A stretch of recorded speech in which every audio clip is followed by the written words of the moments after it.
Hi and welcome to our new show on Quick TV, where we will share what we do here at the JMB Foundation. I'm Amy and I will be your show host. The JMB Foundation was founded in February 2007 with two key aims.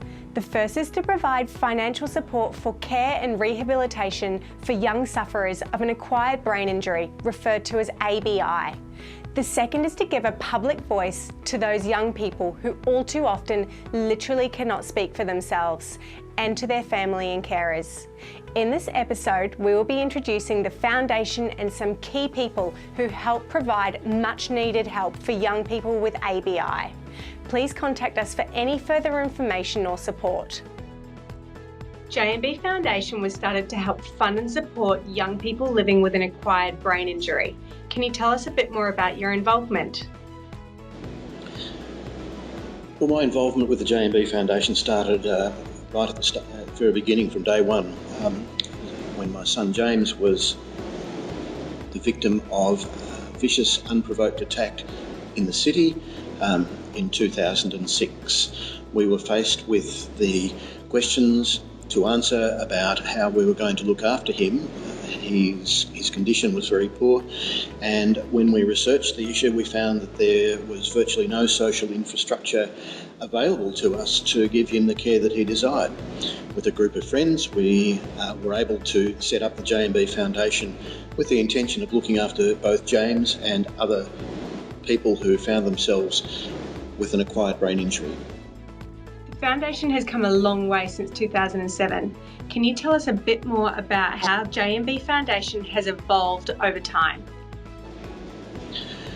When we first set up the JMB Foundation in 2007, we had three main objectives or goals. The first was to raise money for James to help him through the rehabilitative process that we knew he would need over the rest of his life. The second objective we had was to lobby the government so that other people who found themselves in that position wouldn't have to go through the hoops that we've had to jump through. The third objective that we had was to try to establish an education program so that young people aged between 16 and 24 could be made a little bit more aware of the dangers of the risk-taking behaviour that they so often undertake. The Foundation has funded many young people over the years. How does JMB Foundation help these young people with ABIs? The Foundation over the years has helped a number of young people with acquired brain injuries or ABIs just to perhaps polish or put the icing on the cake of their other assistance that they get. We have funded, for example, some house modifications, car modifications.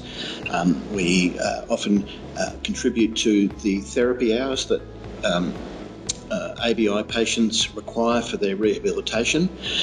But above and beyond all that, we provide some input into their lives and give them a chance to apply for funding where there is no other funding available. JMB Foundation is an Australian registered charity that relies solely on donations. So what are the ways that people can contribute? We have a number of fundraising activities throughout the year that people can contribute. Most notably, we're an active participant in the Melbourne Marathon. Each year we contribute probably 200 to 300 volunteers whose job it is to marshal the runners and marshal pedestrians and cars and traffic, and for that we are given some money by the organisers of the event. Other ways that people can fundraise involve running in the Melbourne Marathon and setting up a fundraising page. We rely heavily on donations, in fact totally on donations. We have no grants, so please perhaps if you could remember us at your next special birthday or fundraising event, we would love to have some contributions. Thank you. What are JMB Foundation's core fundraising and support avenues, and what are some of your past accomplishments?